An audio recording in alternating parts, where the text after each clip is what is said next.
नमस्ते। आज हम डिस्कस कर रहे हैं बैक एक, कमर दर्द। आज यंगस्टर्स के बीच ये प्रॉब्लम बहुत तेजी से ग्रो हो रही है, जिसके कुछ मेन रीजंस हैं, जैसे long sitting timings on computers, laptops, या फिर रेस्टलेस मूवमेंट इन मसल्स, जहां हम मसल्स को एक मूवमेंट शिफ्ट करने से पहले ही नेक्स्ट मूवमेंट की तैयारी में लग जाते हैं। Third reason, the lack of walk. जब हमारे लेग जॉइंट्स की मूवमेंट्स हिप जॉइंट्स के साथ कब मूव होती है, तो हमारे स्पाइनल रीजन के साथ में इंटरनल नर्व्स हमारी मसल्स को रिलैक्स नहीं कर पाती और धीरे धीरे रिजिड होकर हमें स्ट्रेस बिल्ड करा देती हैं, and as a result we get the back ache in the lumbar region. And the last but not the least reason, हमारी डाइट। जो खाना जिस टाइमिंग्स में जिस तरह से कोऑर्डिनेशन के हिसाब से हमें खाना चाहिए, हम वो नहीं खाते, और उसी की वजह से क्रिएट हुई इंटरनल गैस को जब बॉडी रिलीज नहीं करती है, तो वो एक इंटरनल अफार बना देती है पेट के निचले हिस्से में, जिसका प्रेशर हमारी लोअर बैक मसल्स को झेलना पड़ता है। इसमें बहुत बड़ा सपोर्ट हमारे जंक फूड का भी है। तो be aware with all these reasons. Back की इस कॉज की वजह से हमारी बॉडी अपने रिएक्शंस दिखाती है फटीगनेस की फॉर्म में, जहां बॉडी पूरा दिन गिरी गिरी रहती है। माइंड बहुत कुछ करना चाहता है बट बॉडी सपोर्ट नहीं करती। अनदर रिएक्शन, हमारी जॉइंट्स और हमारी मसल्स में रिजिडनेस, टाइटनेस हमेशा बरकरार रहती है, जिसको हम स्ट्रेस बोल सकते हैं। थर्ड रिएक्शन, हमारे जॉइंट्स स्पेशली हमारे नीज और एंकल्स के ऊपर ओवरलोड होना हमारे ही बॉडी वेट का। ये रिएक्शन हमारे को फ्यूचर में हमारे नीज और एंकल्स के ऊपर भी प्रॉब्लम क्रिएट करता है। एंड अनदर रिएक्शन, हमारे पूरे नर्वस सिस्टम पर, जिससे हमारे बाकी हार्मोन सिक्रीशंस प्रेशर्स में आ जाते हैं, और सिक्रीशंस अपने आप को अपने नेचुरल फ्लो में ना लेकर के बिकॉज ऑफ सर्कमस्टांसेस फ्लक्चुएट करना शुरू कर देते हैं। तो ये हमने डिस्कस किया बैक एक के मेन रीजंस और उसके क्रिएट होने वाले उस रिएक्शन को जो बॉडी हमें दिखाती है। तो आइए योग के साथ, योगासनों के साथ इन सारी प्रॉब्लम से अपने आप को पूरी तरह से बाहर निकालें और करें योग, रहे निरोग। पेट के बल लेटकर दोनों पैरों को सेपरेट करें लाइक शोल्डर्स, और दोनों आर्म्स को सामने ग्राउंड पर straight with same distance. Gently raise करेंगे हम left arm right leg with chest and look up. श्वास बिल्कुल नॉर्मल। जितनी देर रुका जाए, अदरवाइज श्वास खाली करते हुए नीचे।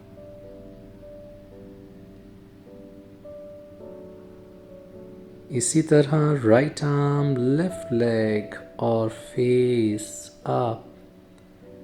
जेंटल ब्रीदिंग्स के साथ आसन रोकें। ना रुक पाने की पोजीशन पर श्वास छोड़ते हुए धीरे से नीचे वापस आएं और एक गहरी श्वास। ऐसे 5 rounds. Second step, elbows ribs के साथ ज़मीन पर और पाम्स को ग्राउंडेड प्रेस करते हुए आगे से अपने फेस को चिन, चेस्ट, रिब्स और नेवल तक बॉडी उठाएं, शोल्डर्स खोलते हुए। सिंपल ब्रीदिंग्स को फील, देन धीरे से नीचे वापस। At least 2 round. पाम्स धीरे धीरे थाइस के नीचे फेसिंग अप, और बहुत जेंटली अपने लेफ्ट लेग को ऊपर हवा में उठाएं सीधे। सिंपल ब्रीदिंग के साथ उसे स्टे करें। ना रोक पाने की पोजीशन पर वापस ग्राउंड पे। इसी तरह second leg raise, simple breathings, otherwise नीचे ग्राउंड पर रिलैक्स। सिंपल ब्रीदिंग के इसी प्रोसेस को 3 बार रिपीट। देन भुजंगासन के लिए पाम रिब्स के पास ग्राउंड पर प्रेस। आगे से लिफ्ट करें face, chest, diaphragm and then navel भी। Look up and easy breathings ribs में। शांति से आसन को रोकें। ना रुक पाने की पोजीशन में एल्बोज फोल्ड करें और धीरे धीरे नीचे आते हुए माथा जमीन पर। दोनों हाथ माथे के नीचे मकर आसन में शांति के लिए श्वास।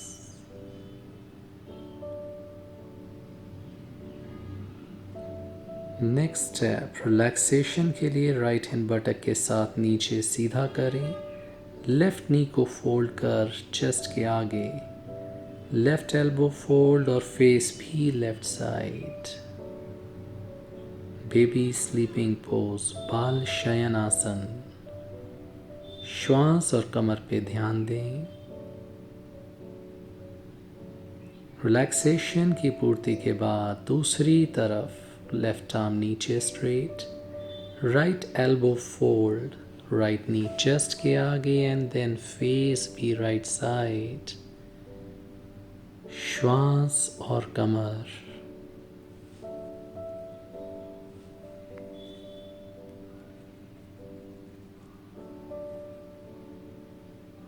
कमर की इस रिलैक्सेशन के बाद पैर सीधा करके एल्बोज को रिब्स के पास नीचे ले जाएं।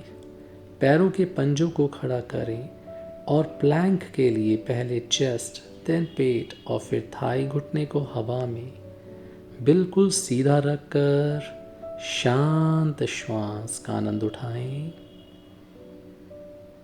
शरीर की स्थिति और क्रियाओं के अनुभव में जुड़े रहने के बाद धीरे से एक घुटने को आगे नाभि के सामने और दूसरे को भी शशांक आसन के लिए बटक्स को हील्स पर टच करते हुए पाम्स सामने ग्राउंडेड।